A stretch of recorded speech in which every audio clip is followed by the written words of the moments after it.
Number 5. The Manson Blood Painting. Charles Manson was the infamous cult leader who formed a group of mostly young women, teaching them that they were the reincarnations of the original Christians and that he was Jesus Christ. Manson began using his followers for extortion, taking a music teacher, who they believed had inherited a large fortune, hostage in his home and demanding that he join the cult and turn over the money. The man maintained that they were mistaken, and Manson attacked him with a sword before having one of his followers finish the job. In the cult's most famous incident, Manson sent 4 family members to the home of Hollywood actress Sharon Tate with instructions for them to end the lives of Tate and the 4 guests who were staying with her. The next night, these family members were joined by 3 others and brought by Manson to the home of Leno and Rosemary LaBianca, where they broke in and tied up the 2 residents at Manson's instructions. He then ordered them to dispatch the victims and left. Although it hasn't been conclusively proven, the Manson family are believed to be responsible for at least 15 other deaths, with Manson himself claiming at one point that he was responsible for 35 total deaths. Manson was apprehended and remained in prison until his execution in 2017. Even while in custody, he maintained a dedicated group of admirers, and after his death, his ashes were scattered at his funeral, and an admiring artist gathered some of them up. The artist, Ryan Almighty, then used their own blood in order to paint a picture of the cult leader, using Manson's real ashes to fill in the eyes on the portrait. Many people who see the painting report it having a charged feeling, and many people refuse to look into the eyes of the Manson painting out of fear for what could happen. It doesn't have too much of a reputation for being haunted, but come on. If ever there was a painting that was begging to be haunted or cursed, it would be the one made with the actual human remains of Charles Manson. This painting should be destroyed or locked away in the Warrens Museum just to be safe. Why wait until more creepy activity is linked to this disturbing painting? Number 4. The Hanging Man. This haunted painting is actually linked to a haunted photograph, making it twice as haunted as some of the art on this list. It all started when a photographer named James Kidd took a seemingly innocuous photo of a wooden cart next to a barn. Kidd thought nothing of it until he had the photo developed and saw a ghostly figure had made its way into the frame. On the left side of the cart, he could see a headless and hanging man. He showed the photo to others, who searched for any sign of doctoring, but could find none. It was then that this painting caught the attention of a painter named Laura P. Laura claims that she felt drawn to the image and decided that she had to make an oil painting based on the photograph. While painting the picture, she reported feeling deeply uneasy, but she pushed through to finish her art. The painting was hung at a local business, but was soon taken down after it reportedly began moving on its own and caused several important papers to go missing. Laura then put the painting up in her own home. She soon began to experience strange occurrences. These included objects being knocked over or broken, mysterious knocking on the doors, strange leaks, and perhaps most disturbing, the apparition of the headless man in her home. Once word of the haunted painting got out, she received several offers from collectors to buy the painting. She has so far refused, claiming that she is afraid of what the painting could do in the homes of others. If this is truly the only thing preventing her from getting rid of this painting, which is apparently causing her to see headless ghosts, perhaps the right move is to give the painting to the Warren Museum, who, if nothing else, would know what they are signing up for, and could take it off of her hands. In at number 3, the Stagecraft or the Hanging Man. In 1994, James Kidd, a commercial photographer, placed one of his photos on display at a gallery in Tombstone, Arizona, where Laura P. was showing some of her oil paintings. The photo was the old stagecoach stop at Tombstone. He first took a photo of the stagecoach stop and an old stagecoach, and then he wound his camera so he could get a double exposure photo with another old wagon in the foreground. When the picture was developed, however, it revealed something unexpected. Standing on a log to the left of the wagon is a figure that the photographer did not see when he took the picture. Upon close inspection, the figure appears to be a headless man. The figure's coat, pants, and boots are quite plain and easy to see, but he has no head. The photographer says the photo has been examined by Kodak and other experts to prove that he did not doctor it in any way. Laura couldn't get over the photo and asked him if she could do an oil painting of it. He agreed that she could.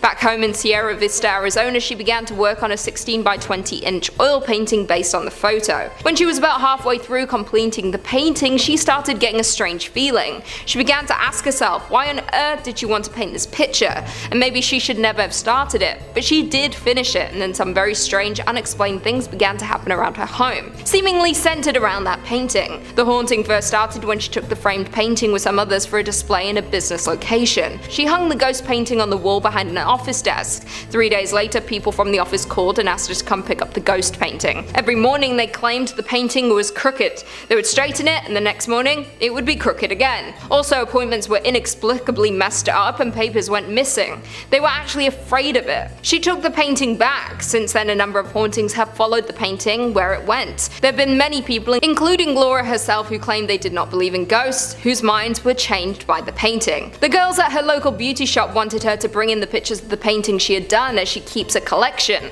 One woman started bragging that she did not believe in ghosts and that it was silly of them to avoid touching the picture.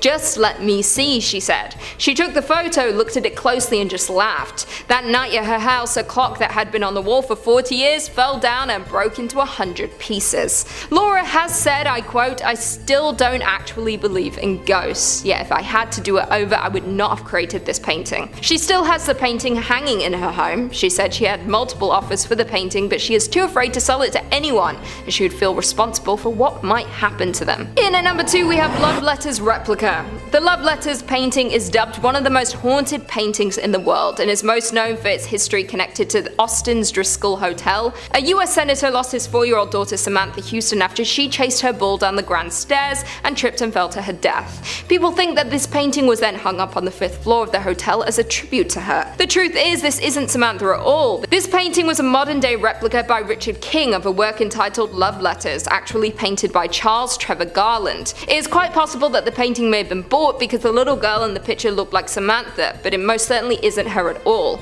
When this picture was hung up on the 5th floor of the hotel, people were reported feeling dizzy around the painting, nauseous, and having strange sensations like being lifted off the ground. Others have said that the girl in the painting has tried to communicate with them and her expression changes. The weird thing about this haunting is that this is not the original painting of Samantha, but no one knows where the original is. Could her spirit have chosen to attach itself to this painting anyway, or is there another spirit attached that everyone has assumed is Samantha? And finally, in at number 1, we have the Rain Woman. Having completed the painting in a mere 5 hours, the artist, Svetlana Tellet, revealed a hand was guiding her. The painting was completed in 1996. The first purchaser was a lonely businesswoman. She hung it up on the wall in her bedroom, and after 2 weeks, Svetlana got a call late at night from the lady stating, "Please take it back, I can't sleep. It feels like there is someone else in my apartment beside me. I even took it off the wall and hid it behind a cupboard, but I have this feeling." The second purchaser, a young man, bought this painting. He too couldn't stand it. He brought it back to the artist without even taking his money back. He said he kept dreaming of it, and he complained that every night there was a shadow of the woman walking around. He stated that it was sending him mad, and he was extremely afraid of it.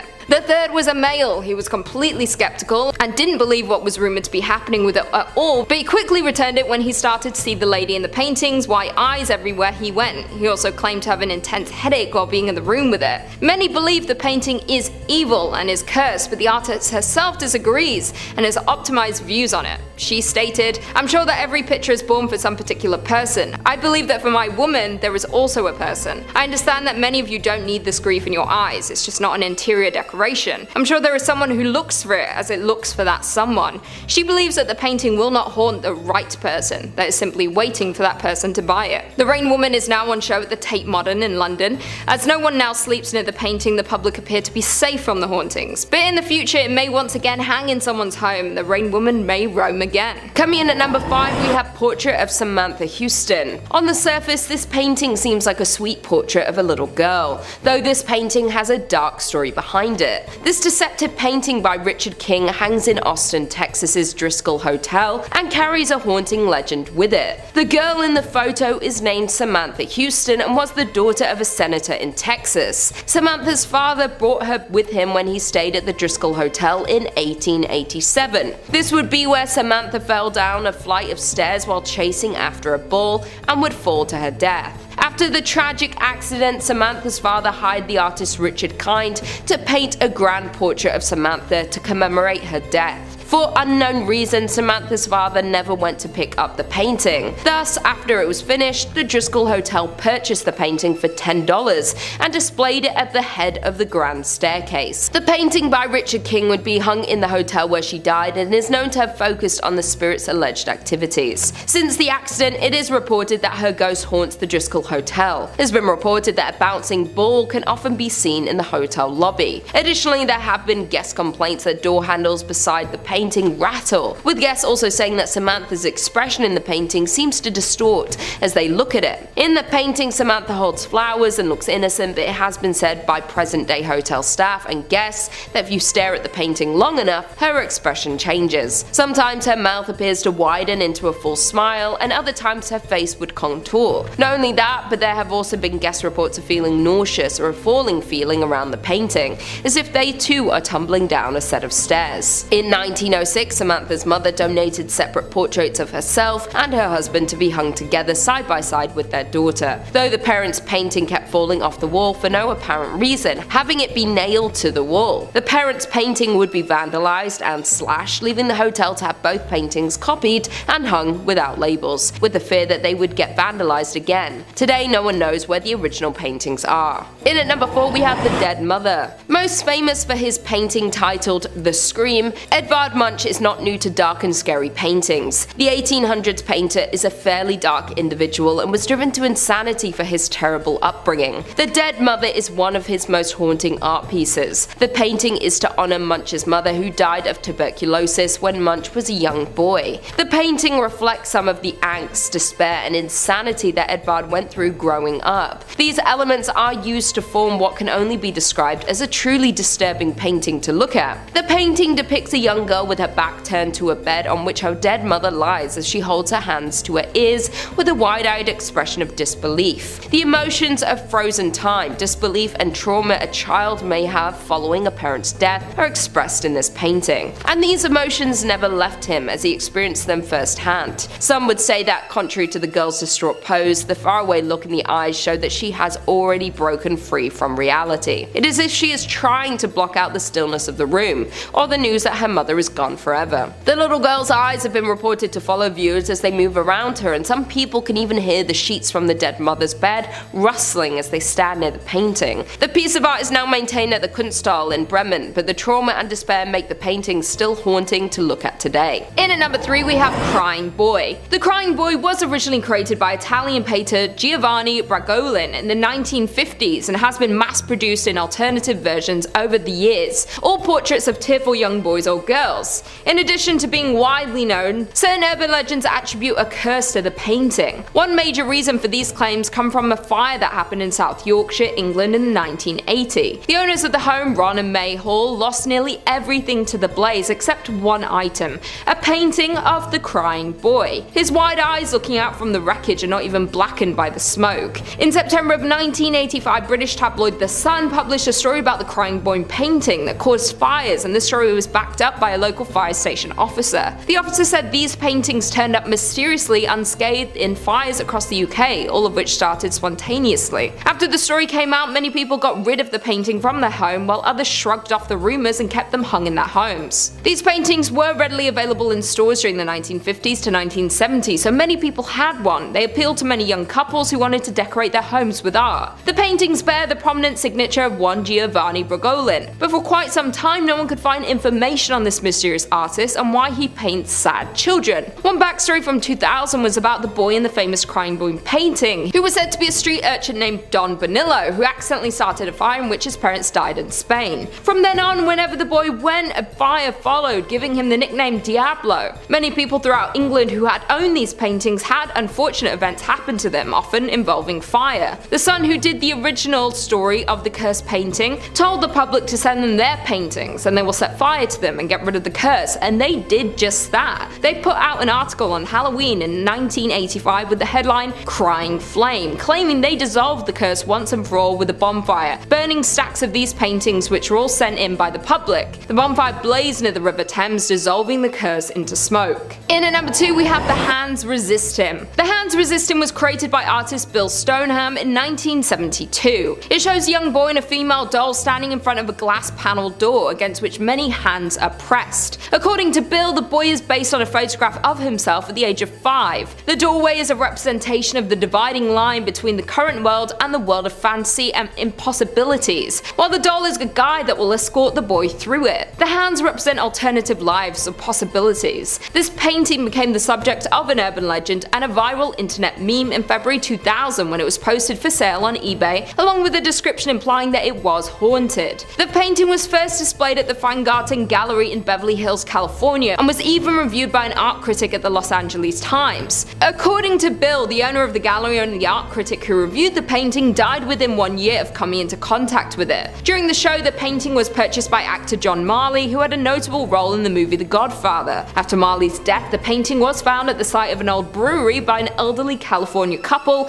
who kept it until auctioning it on eBay in February 2000. According to the couple, the painting carried some form of a curse. They claimed that the characters in the painting moved during the night and that they would sometimes leave the painting and another room, and the painting had made its way to that room they had just entered. The couple also included a series of photographs they had taken, said to be evidence of an incident in which the female doll character threatened the male character with a gun that she was holding, causing him to attempt to leave the painting. A disclaimer was included in the listing absolving the seller from all liability if the painting was purchased. News of the listing ran rapid through the internet, catching lots of attention, and the auction page was viewed over 30,000 times. Some people who had seen the photo of the painting claimed that it made them feel ill or have an unpleasant experience. After an initial bid of $199, the painting eventually received 30 bids and sold for $1,025. The buyer of this cursed painting was the Perception Gallery in Grand Rapids, Michigan. An individual who saw the story of the Hands Resist Him painting contacted Bill Stoneham in 2004 about commissioning a sequel. Bill agreed and actually went on to make 3 more paintings that related to the original, creating a series. On March 15, 2017, the Haunted Museum in Las Vegas announced it had acquired the prequel painting. Bill Stoneham finished the series with his final painting, What Remains, in 2021. And finally, in at number 1, we have The Anguished Man. The Anguished Man is probably one of the most famous cursed paintings of all time. This oil painting is known to be the world's most haunted, not only paintings in the world, but objects, next to the Annabelle doll and the Dybbuk box. This famous painting was created by an unknown artist who mixed the paint with his own blood. The artist was very troubled, and soon after finishing the painting, he took his own life. The Anguished Man is currently owned by Sean Robinson from Cumbria, England. He inherited the painting from his grandmother, who warned him that the painting was cursed. Despite what his grandmother said, the painting fascinated him. So he did take it, but he had to keep it in the basement of his house because his wife didn't like it. In 2010, Sean removed the painting from the basement after a flooding happened and put it in one of the bedrooms of the home. Shortly after moving the painting, Sean and his family started to experience strange happenings around the house, like seeing a shadowy figure of a man and hearing sounds of whispering and crying. The incidents kept happening, haunting each member of the family. At nighttime, Sean would suddenly awake to see a dark, faceless figure standing in his bedroom, and his wife discovered a stranger lying on the bed next to her, leaving her traumatized. The occurrence became dangerous when the couple's son, Keenan, felt a presence push him down the stairs. In 2011, Sean uploaded a video on YouTube titled Ghost Activity Caught on Tape, Haunted Painting, The Anguished Man, which had gained over 1 million views. The video was recorded for 8 consecutive hours in the bedroom where the painting hung. The video contains footage of the door closing on its own, a loud bang, and sounds of scraping can be heard. Sean continued uploading videos, posting updates about the painting and capturing further paranormal activity in the house, such as distorted sounds and a mysterious ghostly figure running past the camera. To this day, Sean still owns the cursed painting and refuses to destroy it. He keeps it in his basement to avoid any more harm to him and his family. He is currently planning on bringing his story and experiences to the big screen to make a film about the Anguished Man. In at number 5, we have The Stagecraft. This eerie painting was an adaptation of a photograph that was taken by photographer James Kidd.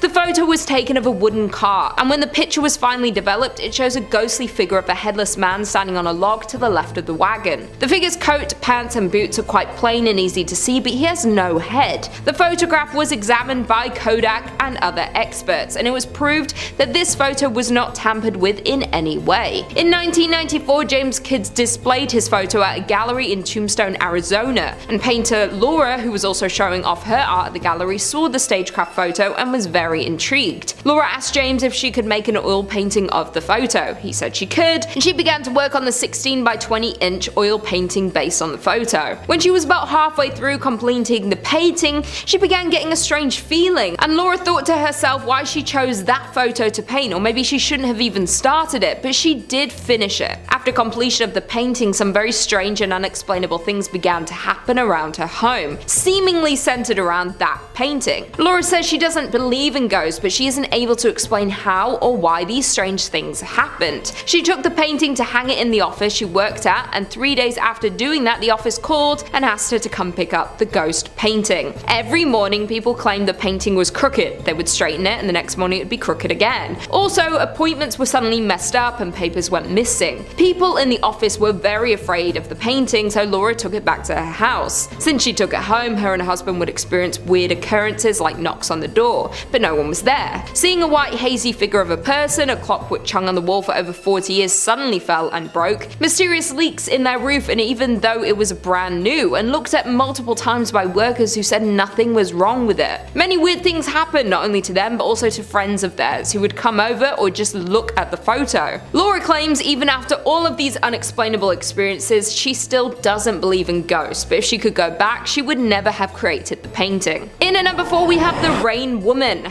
The Rain Woman was painted in 1996 by a Ukraine artist by the name of Svetlana Telets. One day she began to feel as if someone was always with her, and one day she had the urge to draw, and she believed she captured who was watching over her. During the creation of the painting, she felt that a hand was guiding her during the entire process, and had finished the Rain Woman in less than 5 hours. After finishing the painting, it was put on the market and was bought but then quickly brought back, which occurred many times by different purchasers of the Rain Woman. The first woman who bought it claimed she couldn't get any sleep and felt someone was beside her even after hiding the painting behind a cupboard. The second purchaser was a young man, and he too couldn't stand to keep the painting. He brought it back to the artist without even taking his money back. The man said he kept dreaming and complained that every night there was a shadow of the woman walking around, and he was extremely afraid of it. The third buyer was a male and was completely skeptical of the cursed painting, but he too quickly returned it when he started to see the lady in the painting and her white eyes everywhere. He also claimed to have intense headaches while being in the room with it. It's believed that this painting is possessed by an evil spirit that has been haunting her targets and the creator since the completion of the painting. Apparently, the woman infiltrates targets' homes through a gallery transaction or art purchase. She takes her time to select her preferred target. She simply sits, displayed, and when an appropriate target comes along, they will be inexplicably drawn to the painting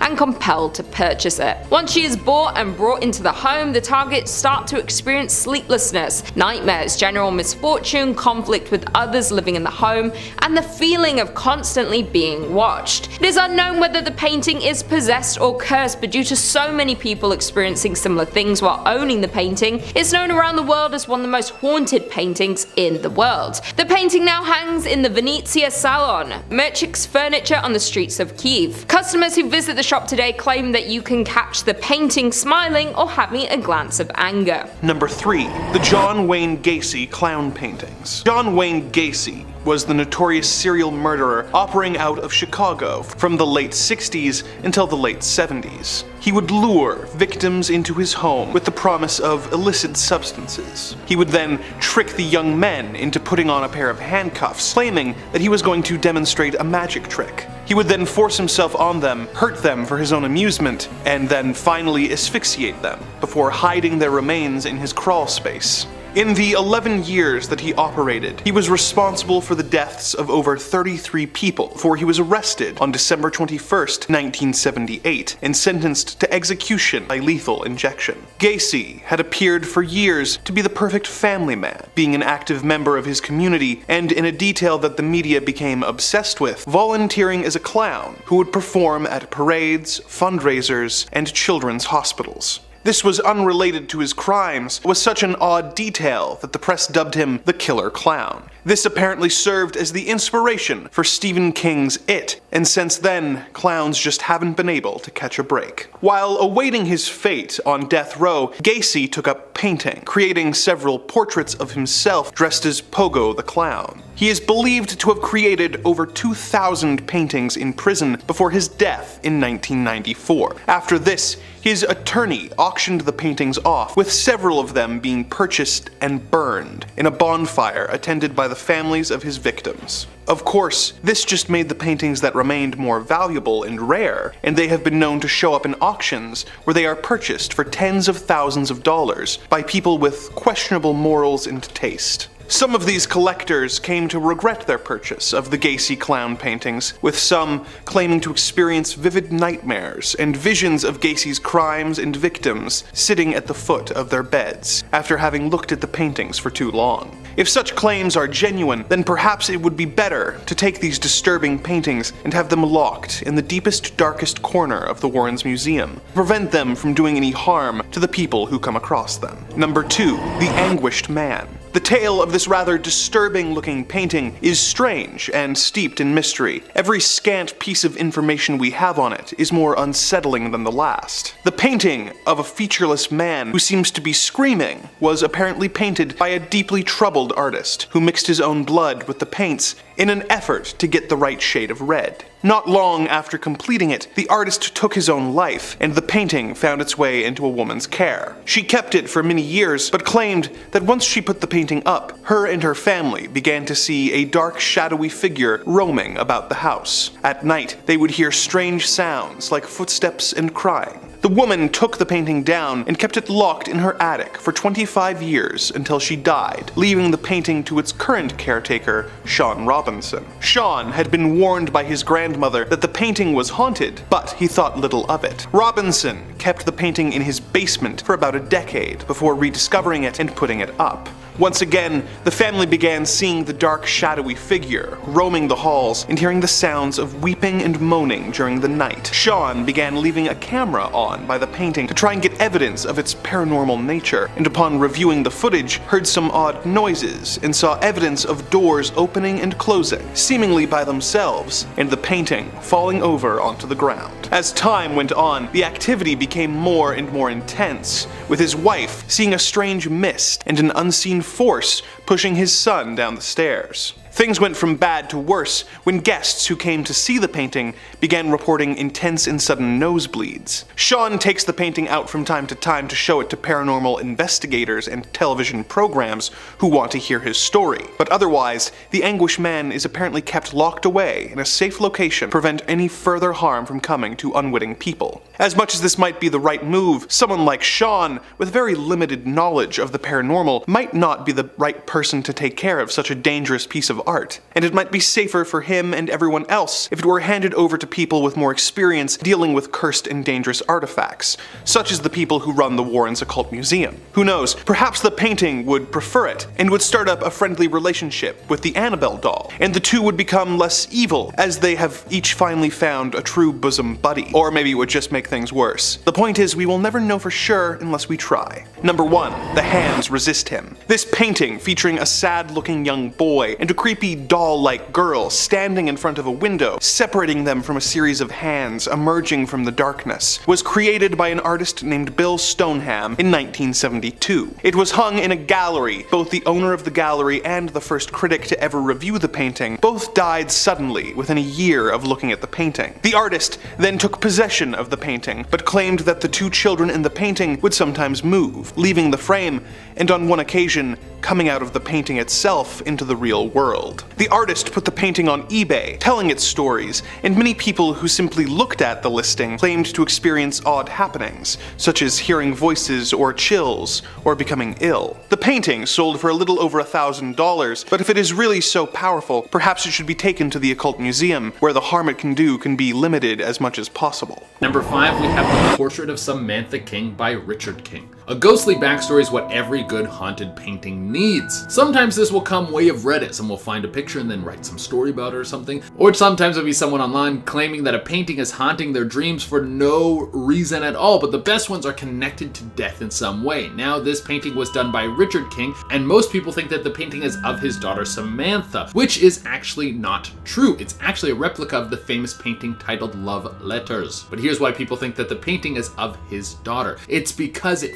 feeds into this amazing ghost story. The painting now hangs in the Driscoll Hotel in Austin, Texas. It was this very hotel where the young girl Samantha King was playing. It's said that she was playing right in front of where the painting is hanging. She was bouncing a ball off of one of the walls in the hallway, and then it rolled away from her and went down the stairs. She went running after her ball, and she lost her footing and then fell down the stairs and died. This was national news because Richard King was a US senator at the time of this tragic event. After everything settled down, people reported hearing strange things around the painting. Some say that they could hear a girl laughing as they walked by it. Other people said that standing near the painting made them feel faint, like they were going to fall over or even vomit. The scariest stories are that if you look into the painting for an extended period of time, the face will start to twist its shape and contort into something more terrifying.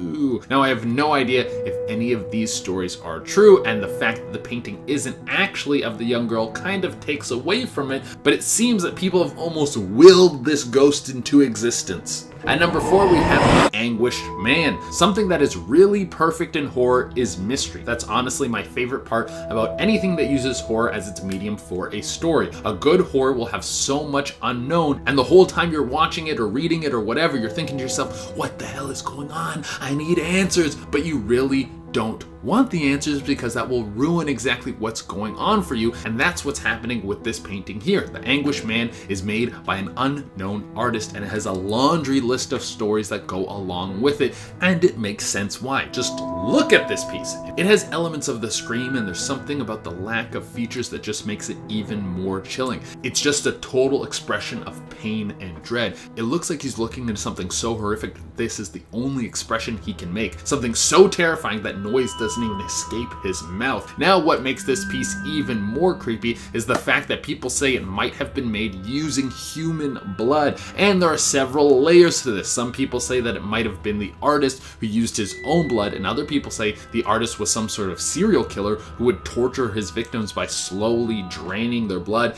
and then using that blood to make his paintings. But in the end, no one really knows, and as I said before, it makes this painting so much more frightening. In at number 3, we have Man Proposes, God Disposes. The 1800 paintings by Sir Edwin Landseer could be one of the most mysterious and haunting one there is. The painting shows 2 polar bears savagely attacking human remains. The painting was to depict the mysterious and terrifying tales of Sir John Franklin's failed expedition to find the Northwest Passage. Finding the passage was very important in the eyes of British merchants and sailors in the 19th century because it would link the Atlantic and Pacific Oceans, and cut the length of the trip and inevitably strengthen British imperial power. Franklin was a very experienced explorer and set off on his expedition with 129 men and 2 Navy ships, but after 3 years there were no word from him. There were countless searches and missions to try and find the missing crew and ships. During one mission in 1854, they spoke to the local Inuit community, who met with some of the remaining crew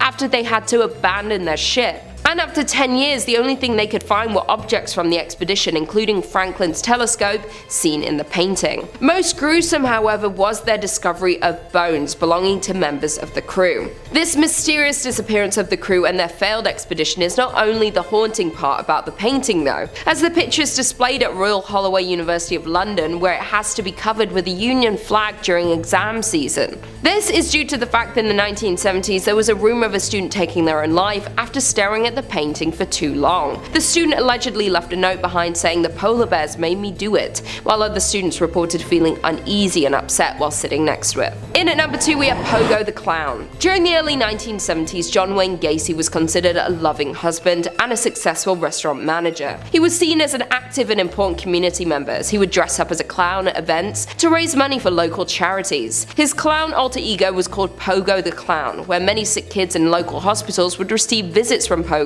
John was seen as a normal and kind man until the truth about his alter ego came to the surface. Under the floorboards of his house there were discovered remains of people he took the life of. After John was exposed for his criminal behavior, he was convicted and imprisoned on death row. In prison, John began to oil paint. When people would view his painting, they would feel a mix of repulsion and intrigue. One piece in particular is known to fully represent John's murderous instinct, called Pogo the Clown. In 2001, the painting would be purchased by singer Nikki Stone for $3,000. Shortly after purchasing the painting, Nikki noticed a string of accidents and tragedies following him. This being his dog suddenly passing away and then his mother falling sick. Alarmed with the sudden bad news, he arranged to have the painting stored at a friend's house instead. While it was in the hands of the friend, a close neighbor passed in a car accident. The painting would be later handed over to another friend until the eeriness of the painting would haunt the man until he went mad. Stone, the original owner of the painting, had no choice but to sell it for all of the negative energy that it brought to each person that it was handed over to. Finally, coming in at number 1, we have Untitled by Zdzislaw Beksinski. One of the most visually frightening paintings on this list, we have the Zdzislaw Beksinski Untitled painting that looks like a scene straight out of a nightmare. Not only does it look terrifying, but the legend surrounding the painting is also not for the faint-hearted. Many people believe that the painting is cursed. The Polish painter did not title any of his paintings because he wanted to avoid any metaphorical interpretation of his paintings. He also reportedly burned a selection of his artworks in his backyard before anyone could ever see them. As an artist, Beksinski was fascinated with death, decay, and darkness. But those weren't his only fascinations. Therefore, his work had dark, decaying, and gruesome images. Beksinski's life was filled with tragedy after his wife suddenly passed, and just a year later his son would follow. 6 years after these horrible accidents, the artist himself was found unalive in his apartment. Understandably, his tragic last year have since often been linked with the grimness of his art,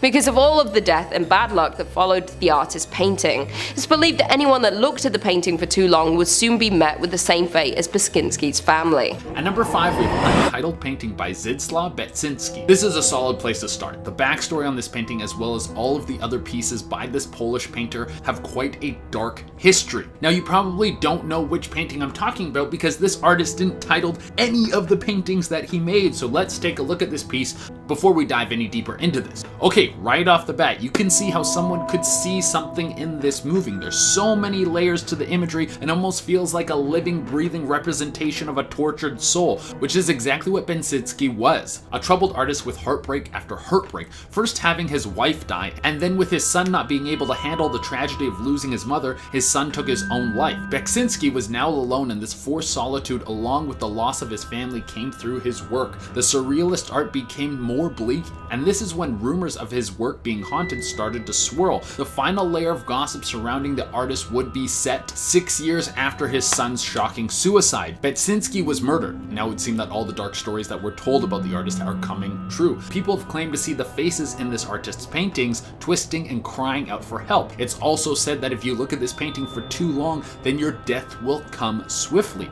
I don't know what the timer is on it. We've all been looking at this painting for a little bit of time now. I'm not sure it's been long enough. And just if you're worried at home, know that I've been looking at it longer than you have. So keep your eyes on the obituaries, and if you see my name, then you might be next on the list. Sorry. At number 4, we have The Hands Resist Him. This painting was completed in 1974, but it wasn't until the year 2000 when it really blew up. The original message of the painting was actually something quite cute. The boy in the painting is supposed to be the artist Bill Stoneham, young with his whole future ahead of him. An endless world of possibilities could be presented to the child. The hands all over the window door, even though they look like ghostly prints of someone from the other side, they're actually meant to be each one of those paths that this boy could take. And that creepy, lifeless doll that stands next to the juvenile representation of our creator, that is the captain of his journey, the one who will show the boy what is waiting for him down each one of these possible avenues. Really, the painting represents imagination and possibility, but in the year 2000, that would change. The painting was posted on eBay with a tagline talking about how the painted was cursed and haunted. Since then, people made all sorts of claims about the painting, saying that there are spirits that are attached to it. The most famous being that the hands in the window will constantly move. If you stare at the painting at night, you can see them shift and sometimes even reach out of the painting. Number 3 on this list is the stagecraft of the Hanging Man. This one is super weird and will make you want to double check all your photographs. The Paranormal periodical says a painter was at a gallery in 1994 where she discovered a unique photograph taken by James Kidd. It was meant to simply be a picture of an old stagecoach in a stagecoach stop in Arizona, but when he developed the photo, he discovered what seemed to be a headless man. Yeah, this was a ghost. Even Kodak investigated it and claimed the photo had not been doctored. The painter was drawn to it and asked if she could do an oil painting of the image. However, halfway through the painting, she began to feel,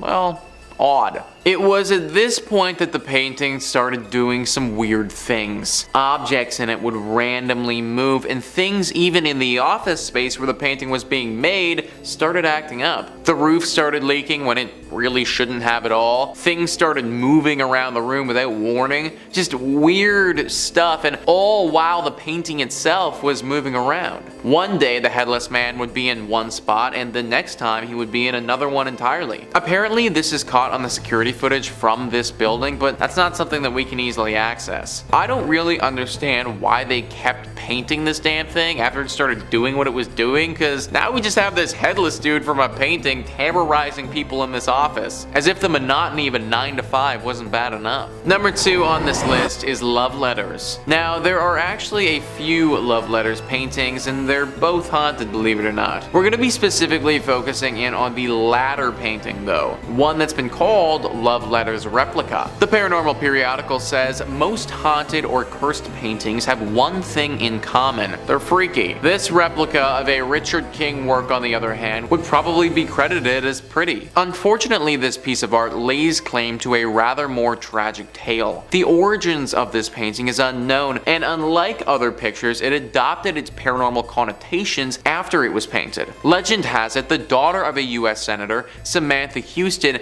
chased her ball down the grand stairs of the Driscoll Hotel and died in 1887. The picture was supposedly hung up in her memory as it mirrored her features and her kind demeanor. But it wasn't soon after it made its debut in the hotel that guests and staff began to report feeling dizzy or nauseous around the painting. But some also said the painting had tried to communicate with them. The girl's face might change expression, or she might be holding a ball instead of a bouquet of flowers. Those who have owned other replicas or prints of the painting also reported loved ones having strokes, a common link between those who had had the misfortune of bringing it into their homes. Yeah, so people literally have had this painting try to communicate with them before. That's really not what a painting should be doing, folks. I like my paintings completely still, without movement, and without the ability to mess with my freaking brain. Clearly something about paint put into this pattern to create this image just makes something haunted and creepy happen. Considering this is the replica of the original and the original is also haunted, maybe we should just stop painting pictures that look like this. And number 1 on this list is the Rain Woman. Not only does this painting move, but the woman in the painting will follow you anywhere you go. The Paranormal periodical says it's one of the most peculiar and poignant paintings to feature, but the paranormal activity actually started when the painter first set up the canvas. Svetlana Telets, the artist behind the picture, claimed she painted it in less than 5 hours.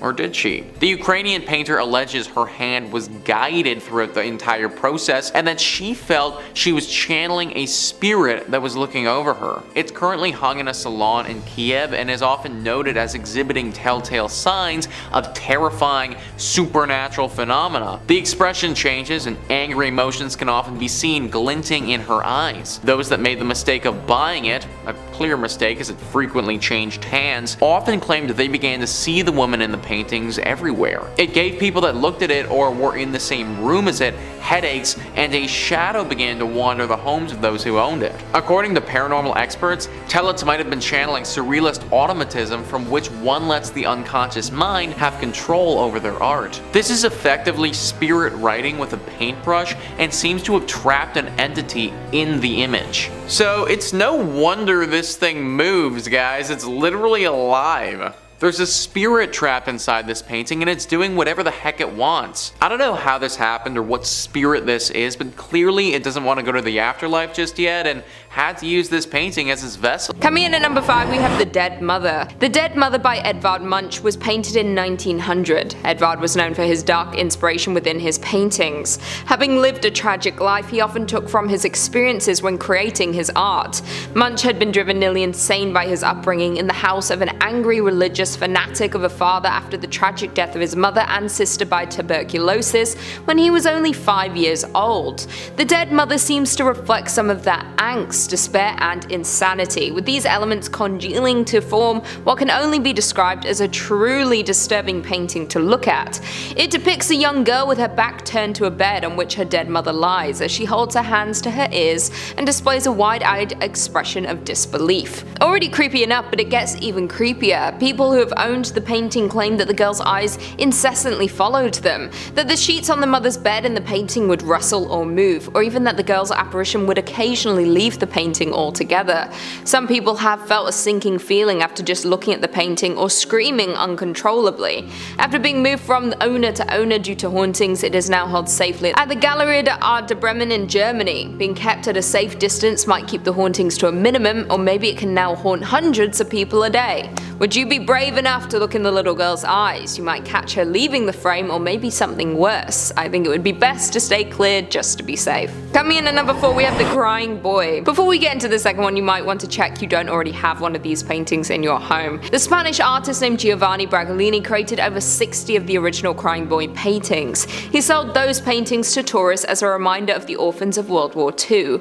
Oddly enough, people in England, especially young couples, grew fond of these paintings, so they started to create replicas of the paintings at mass to be sold all over England. One September morning in 1985, British residents opened their copies of The Sun, a popular newspaper, to find an astonishing article. "Blazing Curse of the Crying Boy," read the headline. The article read that the couple's home burned to the ground and they lost everything. Only one item did not burn, and that was the Crying Boy painting.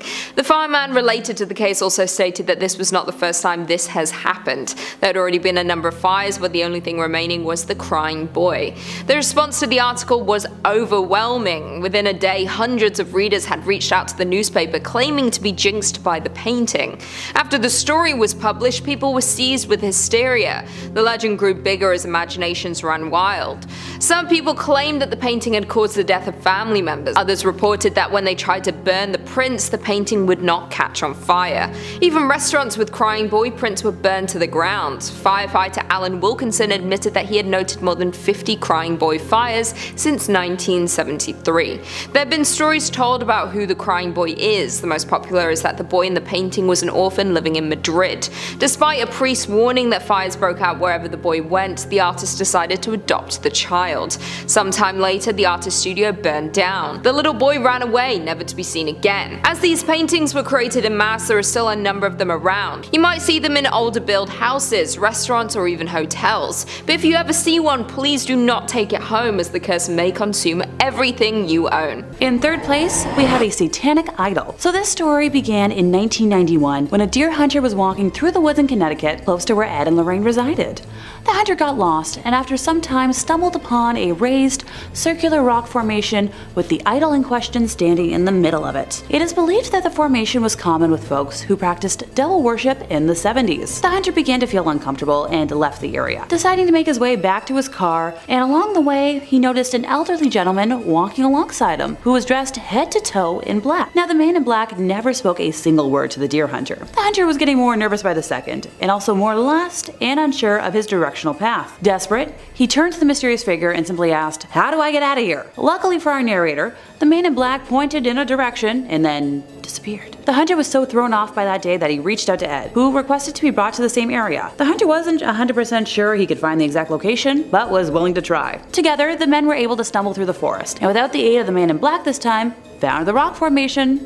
Ed removed the demonic idol from the area and placed it at home in his museum, and that's when things got a little weirder. Because, you know, a man in black spotting and weird forest stuff isn't weird enough for us. Approximately 3 days after removing the idol, Lorraine collapsed for no known reason, and she was transported to the hospital where no one could identify what was wrong with her. Thankfully, after 3 more days, she recovered. Red flag time! 3s and 6s are very popular numbers amongst the demonic scary people and things that you want to avoid. Ed believed that this was caused by the gentleman in black, who was believed to have been a high priest in a satanic cult, as a form of payback for removing the satanic idol. Now, this idol remains in the Warrens Museum to this day, and honestly, I think it looks like a papier-mâché masterpiece of an alien, but please let me know in the comments if anyone out there has a different opinion. In second place, we have a shadow doll. So among one of the first haunted items visible in the museum to visitors is a shadow doll, which boasts bird feathers and a genuine human tooth. Unlike the other dolls included in the museum, I'd consider this creature more of a sculpture. Ergo, why she made her way to my list today. Also, she's just overall terrifying to look at. I'm calling it now. She better join the TV universe soon. So a shadow doll is a statue or deity of sorts that is made specifically for harm and to be used at the center of curses. I happen to know the steps for the most common curse, and while I'll leave out a step for safety, yes, I promise I'll elaborate. So the caster would first need to take a picture of the doll, write a curse on the back of the photo, and then send it to whomever the curse is aimed for. The person who receives the picture with the curse will sadly invite that curse into their lives. I'm thinking, oh, totally forgot. The doll will also appear in that person's dreams. While not too much is known about the origins of this specific doll, it was initially purchased in a vintage store under the assumption that it was, simply an antique. I have a couple of antique dolls myself, and I'm shuddering to think about what they would do if activated by any kind of curse. They've already got enough of a personality. Thanks. In our first place, we have a copy of Crying Boy. So when Bob Smith was a young child in the 70s, he became fascinated by a painting in his grandmother's house. The painting was a cheap print of a well-known piece and was hung on the living room wall. The photo depicted a boy who was a similar age to Bob, and for some reason, looked sad and downcast, with tears brimming from his troubled eyes. A few years after the painting went up on the wall, there was a devastating kitchen fire in the house. While the kitchen was destroyed, the rest of the house was undamaged. The painting was eventually sold in a garage sale to Ed Warren himself. For years it puzzled Bob why his grandmother got rid of the painting, until he read a series of articles about a cursed painting. Yep, that painting was The Crying Boy. That's the title of the painting. The Crying Boy was one in a series of paintings by artist Giovanni Bregolin that was completed in the 1950s. The series depicted young, teary-eyed younglings. While it may seem strange to want an image of a weeping child on your wall, the pictures proved popular all over the world. For example, in the UK alone, over 50,000 copies were sold. The children represented were often poor and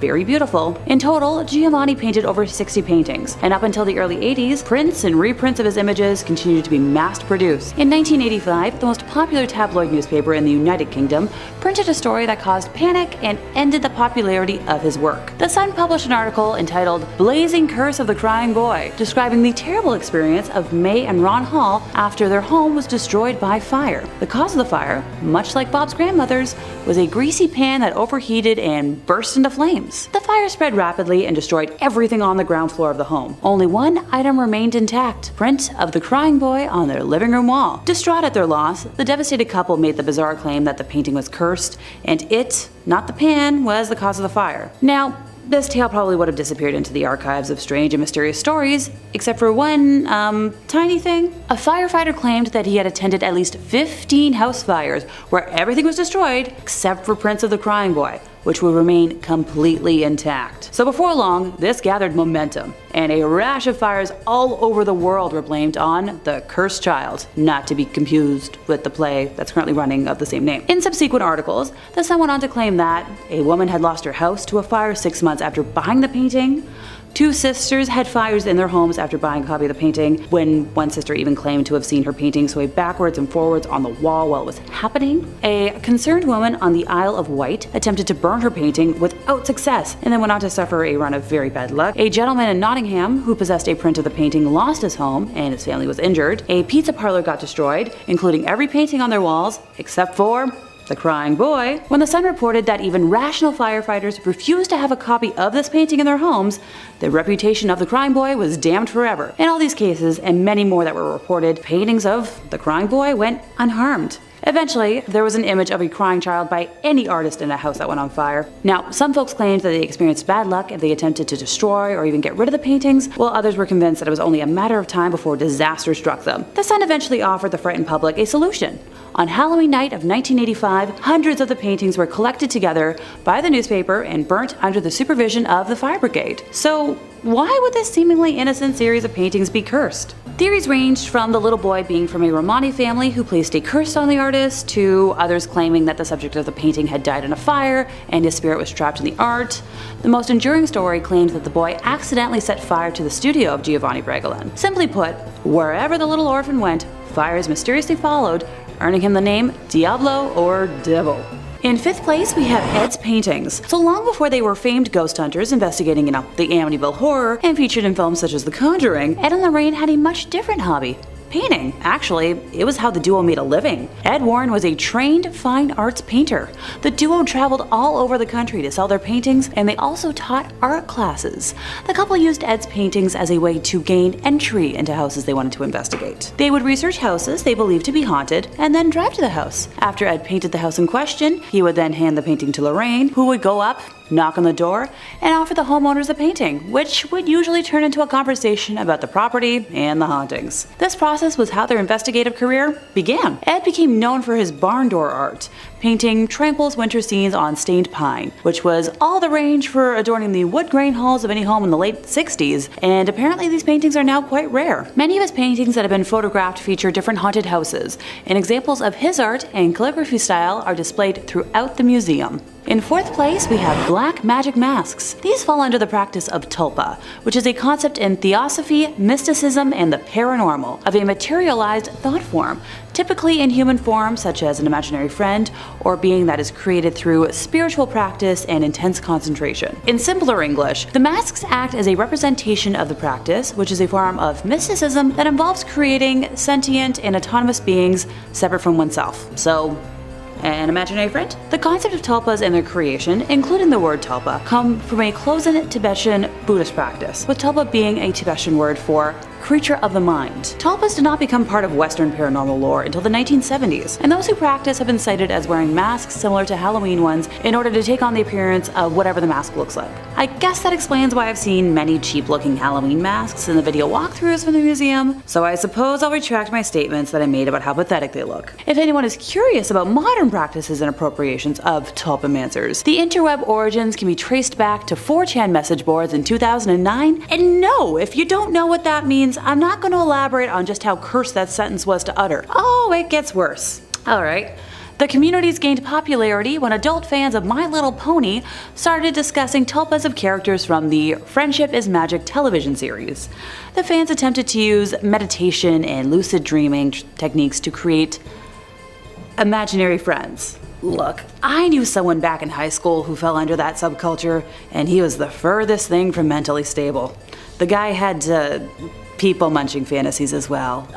Time to move on before I get nightmares again. Coming in at number 3 with Untitled Nightmarish Painting. Zdzisław Bekinski was a Polish painter who never titled any of his works. All of his work was considered to be dark. His paintings often depict anxiety, such as torn doll faces or faces erased or obscured by bandages wrapped around the portrait. His main focus was on abstract painting, although it seems his works in the 1960s were inspired by surrealism. Many of his paintings might look haunted and terrifying, but only one truly is. People call this painting Untitled Nightmarish Painting. He painted this while in a state of pure anguish after Bekinski's wife Sofia died in 1998. He created this just after she died and it was left in his studio. A year later, on Christmas Eve 1999, his son Thomas took his own life through medicine overdose. It is said that Thomas was driven mad by the painting and could not take it anymore. The painting whispered to him to carry out horrific acts, and he finally gave in. A few years later, in February 2005, Bekinski was brutally attacked in his own home by a young man demanding that he give him money. He did not survive the attack. It is thought that from the moment he finished this painting, he and his family were cursed. This curse now follows anyone who lays their eyes on it. As all of his paintings have no name, there is no way to know where this painting currently resides. If you do get a chance to own or gaze upon the painting, do so with caution. Coming in at number 2, we have The Anguished Man by Unknown. The Anguished Man, an oil painting, is known to be one of the most haunted objects in the world. According to legends, the Anguished Man was created by an unknown artist who mixed the paint with his own blood. Shortly after his work was completed, the artist took his own life. It is currently owned by Sean Robinson from Cumbria, England. Robinson inherited the Anguished Man from his grandmother, who warned him that the painting was cursed. Although he was fascinated with the painting, Robinson had to keep it in the basement of his house because his wife did not like it. A few years later, his house was flooded and he was forced to move the painting into one of the bedrooms to avoid avoid damage. Since then, Robinson and his family began experiencing strange activities around the house, such as seeing a shadowy figure of a man and hearing sounds of whispering and crying. Further incidents occurred weeks later, haunting each member of the family. At nights, Robinson would wake up to see a dark, faceless figure standing in his bedroom, and his wife discovered a stranger lying on the bed next to her, leaving her traumatized. The incident that really put the family in danger was when the couple's son Keenan felt a presence push him down the stairs. In 2011, Robinson started documenting the hauntings on his YouTube channel. One video that gained over 1 million views showed a recording of the painting filmed over 8 hours, which shows footage of the door closing on its own while the painting is in the room. In addition to that, a loud bang and sounds of scraping can be heard in the video. Since then, Robinson uploaded more videos, posting updates about the painting, and captured further paranormal activity in the house, such as its distorted sounds and a mysterious ghostly figure running past the camera. Many question why he was keeping the painting, as it was posing as a clear threat to him and his family. People have long accused Robinson of faking the footage to gain attention and views. Robinson appeared in a TV documentary to tell his story and briefly mentioned about the hoax rumors, stating, I quote, "A lot of people were skeptical, and I can understand that because I was a skeptic myself and still am, but the footage is there for you to see. It wasn't faked. There could be a perfectly reasonable explanation, but I haven't found one yet." To this day, Robinson refuses to destroy the painting and keeps it in his basement to avoid any more harm to his family. He is currently planning on bringing his story to the big screen, as La Brea Pictures have acquired the rights to make a film about the anguished man. If he ever decided to part with the painting and sell it, this is one painting you should not consider buying. The clear hauntings are a warning to stay far away from the paintings at all time. Who knows who it might hurt next. And finally, coming in at number 1, we have The Hands Resist Him by Bill Stoneham. This painting by Bill Stoneham was finished in 1974. The inspiration for the painting came from a photo taken of Bill when he was just 5 years old. The photograph wasn't worth 1,000 words, it was worth 1,000,000 nightmares. Bill grew up poor. His family did quite a bit of traveling for his father's job. The family was staying at his grandmother's apartment in Chicago to save money. The place was so small, Stoneham was forced to sleep on a mat in a closet filled with dresses, coats, and hats. When he speaks about this time in his life, he says it was like not being in a room at all, it was like being in an article of clothing. Stoneham regularly played outside with one of the girls from the neighborhood. During one of these occasions, his parents had both kids pose in front of a glass door for a photograph. They couldn't have known that 2 decades later, Stoneham would transform the Monday childhood photo into a terrifying painting that has become the stuff of internet legend. Looking at the original picture, it is interesting to see how he interpreted the scene. The little girl does slightly resemble that of a doll, and the young Bill does not look happy in the moment. He explained that the hands are the other lives, the glass door, that thin veil between waking and dreaming. The girl/doll is the imagined companion or guide through this realm. He has since expanded on his collection, telling the tale of the boy and the doll throughout their story. The haunted history of the original painting dates back to 1974, when it was purchased from an art gallery. At first, nothing seemed to be wrong with the painting, but over the next few years, everyone involved with the painting since its sale had passed away. This included the actor who purchased it, the owner of the gallery who sold it, along with the art critic who had written about it. It would be another 26 years before Stoneham heard of his paintings again. Unbeknownst to him, it had been abandoned behind a California brewery turned art space. In 2000, the painting resurfaced in a listing on eBay. The family selling it wrote a horror story of a product description that reads, "At the time, we wondered a little why a seemingly perfectly fine painting would be discarded like that. Today we don't. One morning, our 4-year-old daughter claimed that the children in the picture were fighting and coming into the room during the night. The father of this young girl set up a motion-sensitive camera in her room to show his daughter there was nothing to be afraid of. Instead, he saw the boy crawl from the painting. The last 2 pictures purport to show the doll coming to life and using a weapon held in her hand to force the boy to leave the painting. These details proved to be a huge draw for buyers. The eBay listing was viewed more than 30,000 times. Some of these viewers even complained to the seller about experiencing supernatural occurrences after merely visiting the listing.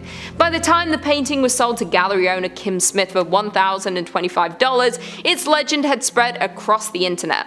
A month after the eBay auction ended, Smith spoke with a paranormal website about life after purchasing what had become known as the haunted eBay painting. Today, the painting rests in a storage pocket in Smith's gallery in Grand Rapids, Michigan.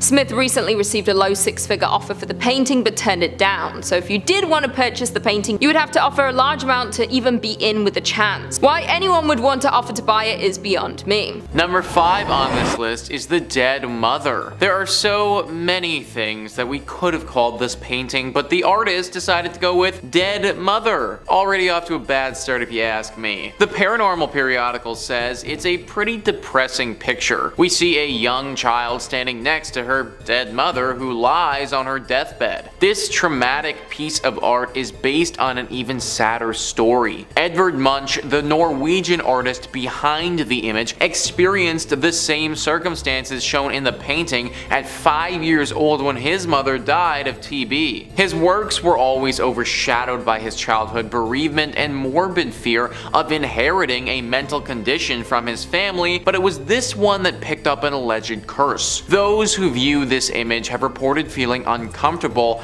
as if the eyes of the young girl are following you, and heard the bed sheets even rustling in the painting. Munch isn't just known for this haunted painting, however. He's also the brains behind The Scream, one of the most famous pieces of artwork, which is haunting on a different level. This eyeball movement has been seen from tons of people before, and apparently has been caught on camera. Now, we don't have access to that footage, but from my understanding, it's not some optical illusion. Like the Mona Lisa is often talked about as doing this, and it's a bit of an optical illusion. But this painting very clearly has moved, and its eyeballs are in a different place. Also, even if this was an optical illusion, there's no way to create the auditory effect of rustling sheets without someone actually moving. This painting is messed up, and some paranormal expert needs to look into it fast. Number 4 on this list is Bernardo de Galvez. We have another painting here whose eyes follow you, but there's also a bit of a twist involved. The Paranormal periodical says this painting is housed in one of Texas's most haunted hotels, despite having its own terrifying reputation. The thing is, the supernatural goings on in this hotel can be traced back to the day the painting was first hung at the end of the downstairs hallway. This is a portrait of the Spanish military officer the hotel was named after, Bernardo de Galvez. The guests immediately began to feel the eyes follow them as they walked across the hall and to their rooms. They also felt cold spots or a sense of uneasiness if they stood too close to it. The most chilling part of this story, however, is that no one is able to take a picture of the painting without it being blurred. To ask for a clear image, you must first ask for permission from Bernardo. So from my understanding, this has been caught on camera, but there's no way to know if what people are suggesting is real or not because the image is blurred and we can't see anything, making it rather difficult to know anything at all in relation to this painting.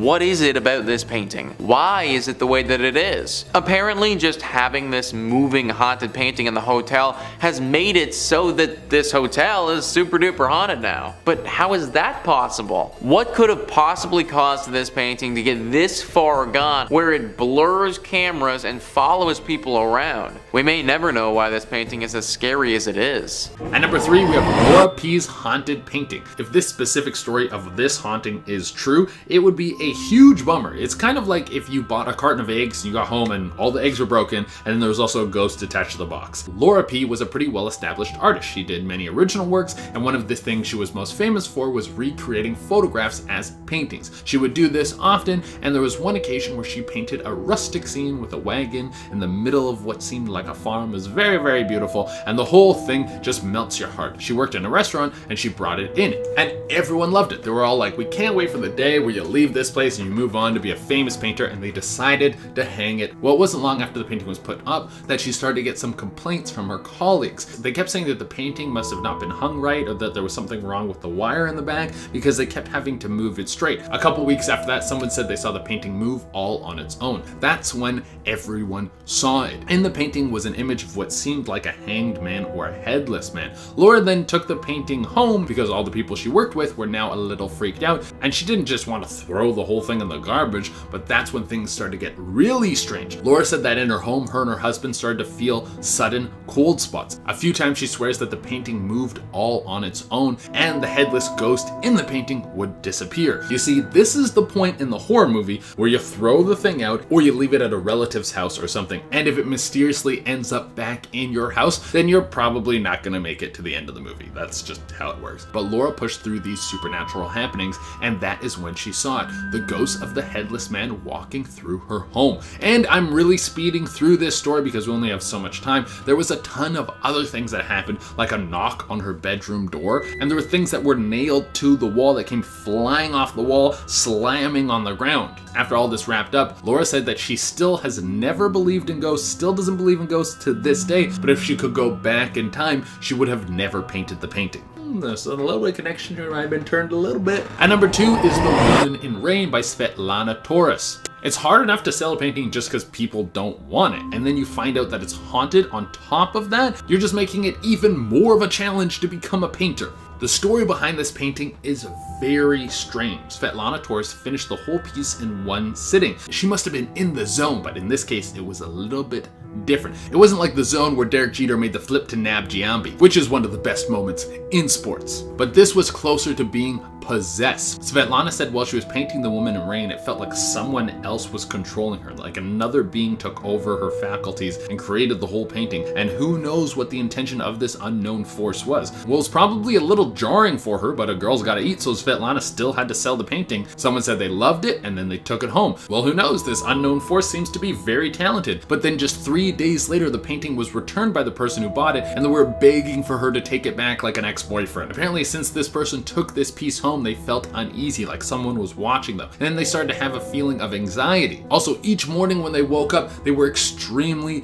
depressed. So Svetlana just chalked this up as something weird. Then she just sold it to the next person who returned it with the same story. And then this happened for a third time. Finally, it was bought and put up by a salon owner who owns a salon in Kiev. People who come into the salon say the woman stares at them as they walk in, and many people come back saying that they've been thinking about the woman ever since they left. And for the number 1 spot, we have Pogo the Clown by John Wayne Gacy. John Wayne Gacy is one of the most notorious serial killers in all of American history. He would brutally torture young men and boys before he killed them. Even with Gacy's handwritten map, it took the police weeks to recover all the bodies he had buried in the crawl space under his house. When the police investigated his home, they walked into the basement and they all nearly vomited from the smell of rotting bodies that were buried down there. There was even more bodies found in a river next to his home. In total, there was 33 victims attached to John Wayne Gacy. One of the creepiest things about this psycho is that he would dress up as a party clown. He would go to kids' parties dressed as a clown to be the entertainment. This is disturbing on several levels. It seems like in his downtime, he decided that he wanted to take a shot at making some art.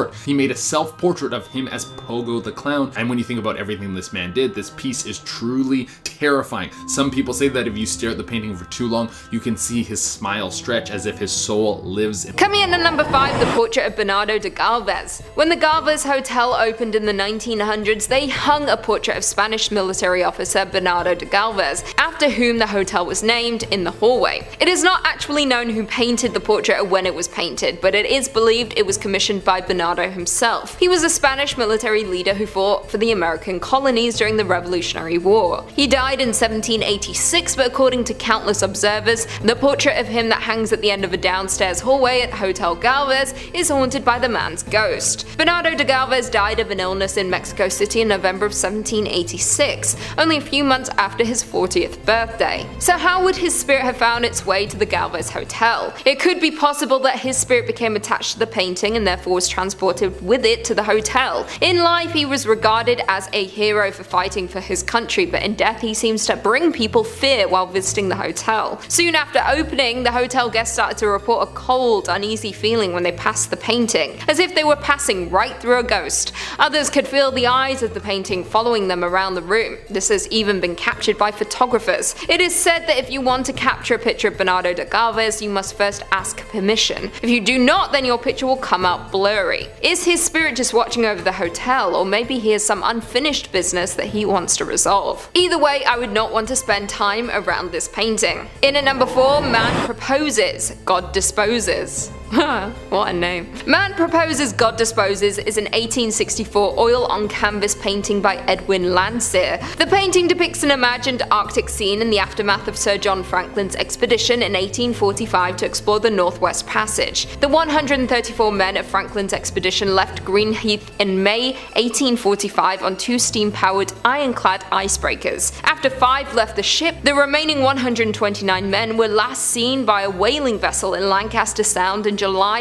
1845, but then disappeared without trace into the ice. The expedition was well provisioned for a voyage of several years, but eventually search parties were sent out as time passed and no further sightings were made. In 1854, Inuit recounted tales of sightings in 1850 to Captain John Ray, and he found some dead bodies on King William Island. Ray also reported suspicions of cannibalism among the last survivors. Having been lost for 5 years, all of the provisions would have been long gone. In 1859, Francis Leopold McClintock published The Voyage of the Fox in the Arctic Seas, an account of his voyage on the Fox in search of Franklin from 1857 to 1859, and his discovery of the remains of 2 crew from Erebus on King William Island, together with the ship's boat and other detritus. The painting is said to be inspired from a real-life image of the discovered remains that brought back panic in the Canadian government. It is currently on display at Royal Holloway, University of London, where it has also been seen as cursed. The curse dates back to the 1920s. There was a student taking an exam in the hall where the painting is on display. The student was sat directly in front of the painting.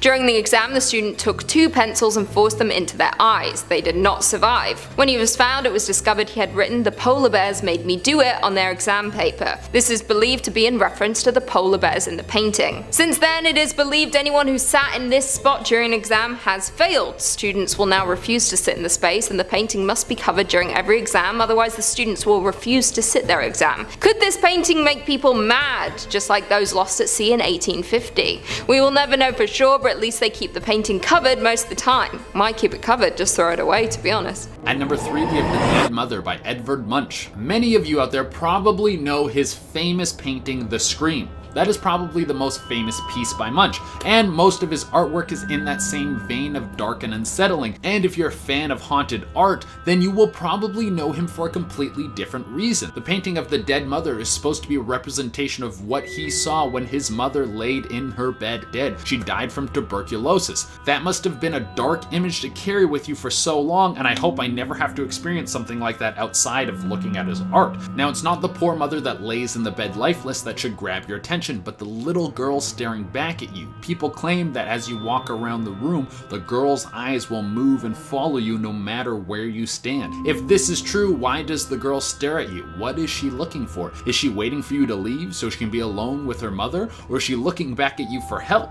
Maybe she has nowhere to go and she needs someone to take care of her now. To increase the morose tone of this painting, many people believe that the girl is covering her ears because she can no longer bear to hear the rattle of her dying mother's breathing. And the dark tales to go along with this piece don't stop there. The spirit of the dead woman is said to be attached to the painting. If you stand in the same room of the painting completely silent, then you should be able to hear the rustling of her sheets and even her rattled breathing. If you're there for long enough, you'll most likely leave like the poor girl staring back at you, trapped in the painting, covering your ears in terror. And number 2, we have the Crying Boy painting. This is a very famous painting, not so much for the detail or the skill or the look of the painting, but for all the crazy stories that follow it. The piece was created by Bruno Amato, and there are several reasons why the painting should be haunted. Could it be that Bruno tried to take advantage of someone's sadness? Could it be the anguish of the boy was so powerful that he would have found some way to spread pain no matter what? Or maybe it's simply a myth. The story goes that Bruno was walking down the streets of Italy